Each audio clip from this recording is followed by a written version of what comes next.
Ladies and gentlemen, welcome back. It's Ferenike here, and this is a place where we discuss how to improve the quality of our lives in general and how to live a more fulfilling, happy lives.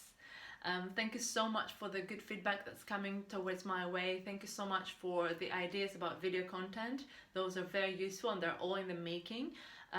If you have any new ones, please let me know. I got lots of questions with regards to how philosophy and coaching are blended together based on my website, anyone that has visited. So the www.ferenike.com.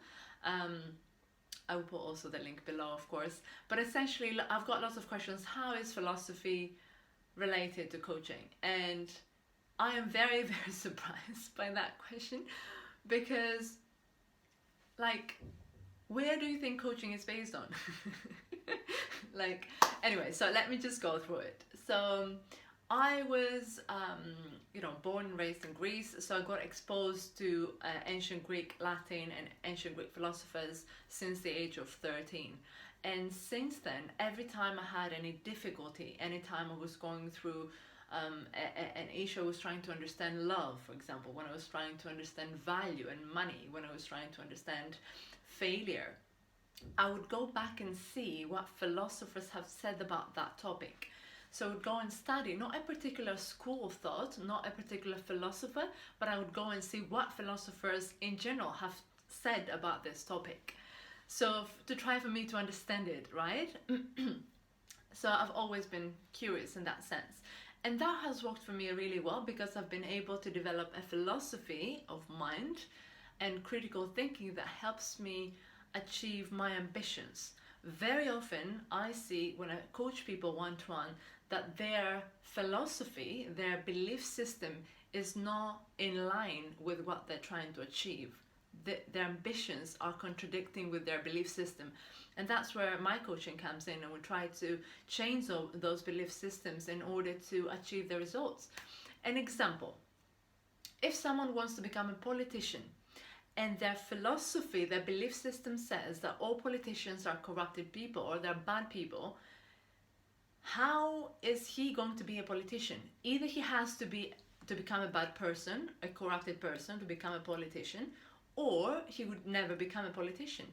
So he has to update the system that runs everything, so the belief system, in order for him or her to achieve their ambition. And there's so many examples like that. So we have false belief systems about money, and some people are wondering why they're not getting wealthy, because they have that belief system that is not helping them achieve that. Or I see people every day very miserable, very sad, walking around like a huge failure. You cannot live in that emotional state and lead a healthy and positive life. You need your energy to match your ambition. So anyway, those are some of the things that we talk about. But so philosophy, what is philosophy? Philosophy is a concept that started about 2,500 years ago. The first person that came up with the word philosophy or philosopher was Pythagoras of Samos, and he came up with a word to ascribe the meaning of someone that loves to learn, someone that loves the wisdom, someone that loves to develop and bettering themselves, because that's what the word means. So philo means friend or lover, and sophia means wisdom, so philosophia or philosophy or philosopher. So that's where philosophy comes from. And then coaching is something that only started about 30 years ago, and it was invented, we can say that, by Tony Robbins, the American superhero. I love him to bits. So essentially, coaching is Tony Robbins. He knows everything. He has read everything around ancient philosophy, not only Greek, but also Chinese philosophy, Buddhism, and everything. So he's really, really, really well understanding all of those areas. But the reason why he called it coaching is because he added an element into the philosophy, and because philosophy is looking into theory, logic, mind faculties, and emotional capacity, where he added physiology there. And physiology was not something that sort of was perceived as part of philosophy. So yeah, that's how coaching started. But the whole coaching industry and all the coaching principles are based on philosophy. Otherwise, where did they come from? So that's how coaching and philosophy are the same thing. But coaching is more practical. So when I speak with people on a one-to-one basis, I talk to them. So we try to so the first thing I do when I meet someone, so the first session is for free. So you can just, call me up, send me a message, an email, and then we can set up a session so we can talk about what are your ambitions, where you want to go, identify some of the barriers, examine your philosophy, your belief system, examine what do you value, where your happiness come from, what you focus on.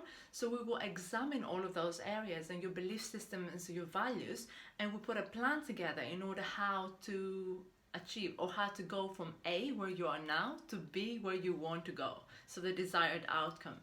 And we put a deadline for ourselves and we will walk towards it. So it's a holistic approach. It's not only mental or only physical, it's a holistic approach. It's physical, mental, spiritual, and emotional, because that's what education is, right? Education is fourfold: spiritual, mental, emotional, and physical. So that is how I work, and that's how philosophy and coaching is essentially the same thing, the other side of the coin somehow.